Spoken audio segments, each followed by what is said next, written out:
हमारी माता है ना, बड़ी मीठी मीठी तालियों से अगर चाहो तो नृत्य कर सकती है। बुला लो वृंदावन गिरधारी, बुला लो वृंदावन गिरधारी, बुला लो वृंदावन गिरधारी, बुला लो वृंदावन गिरधारी, वृंदावन गिरधारी बुला लो, वृंदावन गिरधारी बुला लो, वृंदावन गिरधारी बुला लो, वृंदावन गिरधारी बुला लो, रख लो लाज हमारी बुला लो, बुला लो, बुला लो वृंदावन गिरधारी, बुला लो वृंदावन गिरधारी। आधी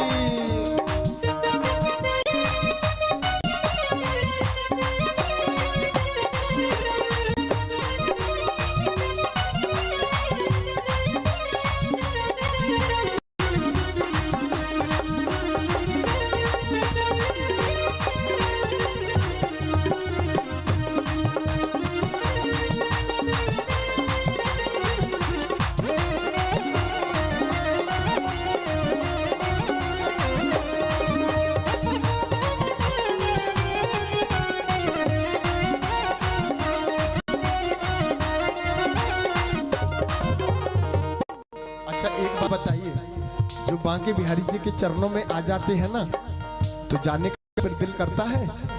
नहीं करता ना। ऐसा लगता है कि बस सामलिया सेठ की छवि को निहारती रहूं, निहारती रहूं, निहारती रहूं और अपने नैनों में बसा लूं, अपने नैनों में। मैं गोपाल की हो जाऊं और गोपाल मेरा हो जाए। बुला लो वृंदावन गिरधारी, वृंदावन गिरधारी बुला, वृंदावन गिरधारी। राधी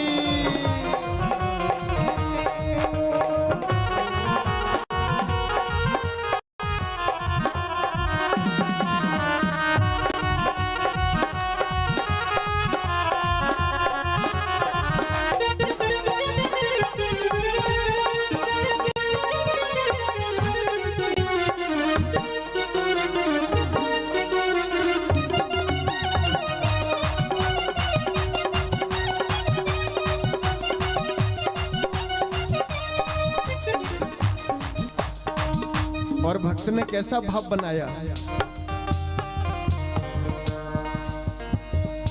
हाँ, चरणों में तेरे करूं चाकरी, चरणों में तेरे करूं चाकरी, चरणों में तेरे करूं चाकरी, चरणों में तेरे करूं चाकरी, चरणों में तेरे करूं चाकरी, चरणों में तेरे करूं चाकरी, करूं चाकरी, करूं चाकरी, करूं चाकरी, करूं चाकरी। हाँ, चरणों में तेरे करूं चाकरी, चरणों में तेरे करूं चाकरी, चरणों में तेरे करूं चाकरी, चरणों में तेरे करूं चाकरी, करूं चाकरी, करूं चाकरी, करूं चाकरी, करूं चाकरी।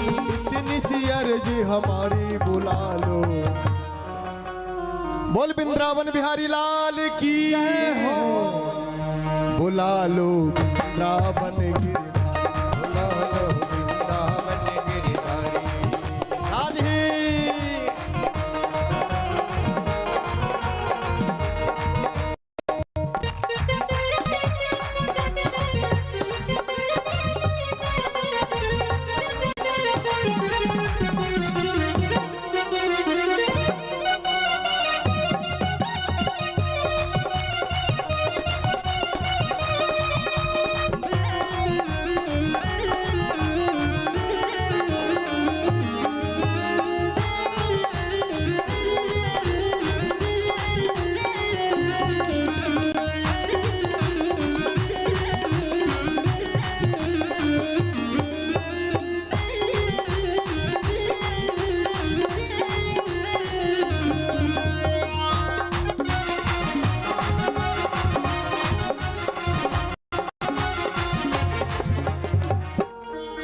और भक्त ने बड़े भाव से कहा क्या? माखन मिश्री का भोग लगाऊंगी, माखन मिश्री का भोग लगावे। अरे लाला, अगर तूने मुझे अपने चरणों में रख लिया ना, तो नित्रोज तेरा माखन मिश्री का भोग लगाऊंगी। माखन मिश्री का भोग लगाऊंगी। माखन मिश्री का भोग लगावे। माखन मिश्री का भोग लगाऊंगी। माखन मिश्री का भोग लगाऊंगी। भोग लगाऊं लाला, भोग लगाऊंगी। भोग लगाऊंगी लाला, भोग लगाऊंगी। हाँ, भोग लगाऊं लाला, भोग लगाऊंगी। भोग लगाऊंगी लाला, भोग लगाऊंगी। हाँ, क्या कहा? हो प्रेम से खा गिरधारी, हाँ प्रेम से खा गिरधारी, बुला लो बुला लो बुला लो वृंदावन गिरधारी, बुला लो वृंदावन गिरधारी, बुला लो वृंदावन गिरधारी, बुला लो वृंदावन गिरधारी, बुला लो वृंदावन गिरधारी, बुला लो वृंदावन गिरधारी, बुला लो वृंदावन गिरधारी।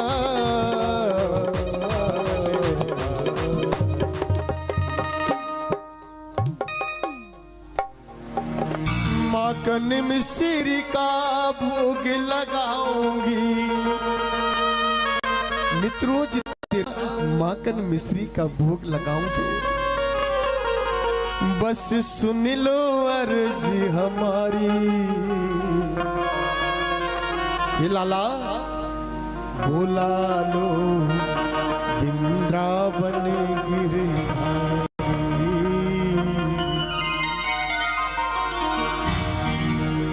बोल बांके बिहारी जी लाल की जय हो।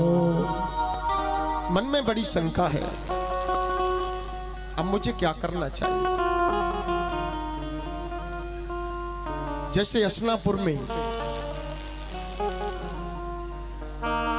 और स्वयं द्रोधन हताश होकर के पड़ा हुआ है, सोचने लगा मेरी सारी सेना को पांडवों ने मार दिया, एक भी नहीं छोड़ा, मुझको भी हताश करके पटक दिया, मेरे कब प्राण निकल जाए को पता नहीं है, कब चला जाओ।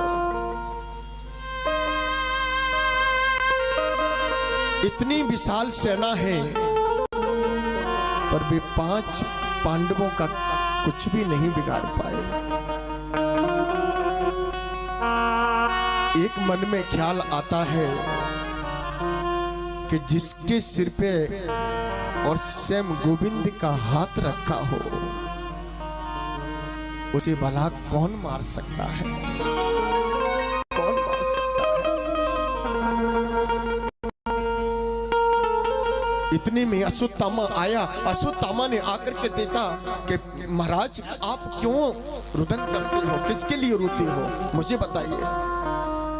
अगर आपने मुझे आदेश दे दिया होता तो मैं सोते सोते मार देता, एक पल में मार देता,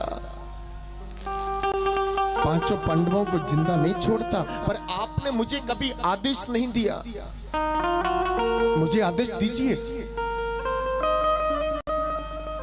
मैं उनको रात काली में मार दूंगा, छोड़ नहीं सकता। आज द्रोधन कहने लगा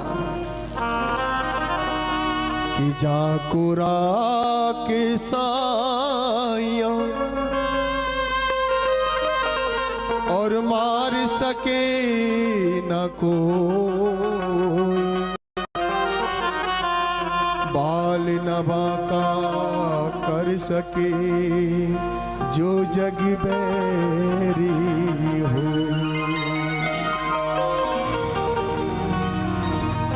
जिसका रक्षक साक्षात सामलिया सेठ हो,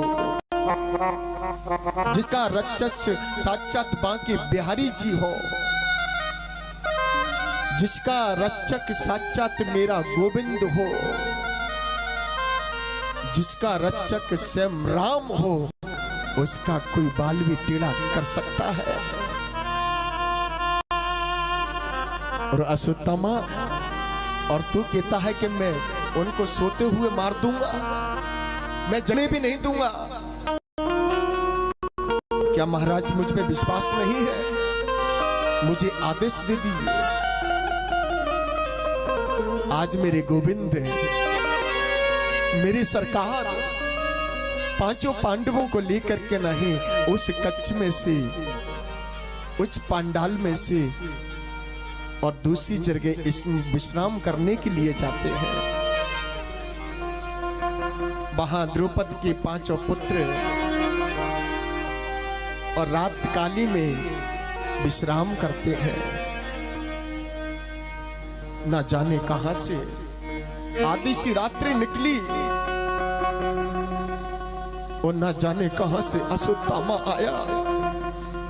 और अश्वत्थामा ने सोते सोते पांचों पुत्र की सीसों को धड़ से अलग कर दिया, काट दिया।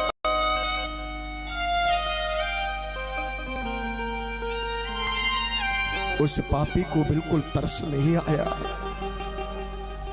रात काल सुबह 4 बजे ब्रह्म मुहूर्त में जैसे द्रौपदी खड़ी हुई और द्रौपदी कहना चाहती थी मैं जाऊं अपने पुत्रों से कहूंगी बेटा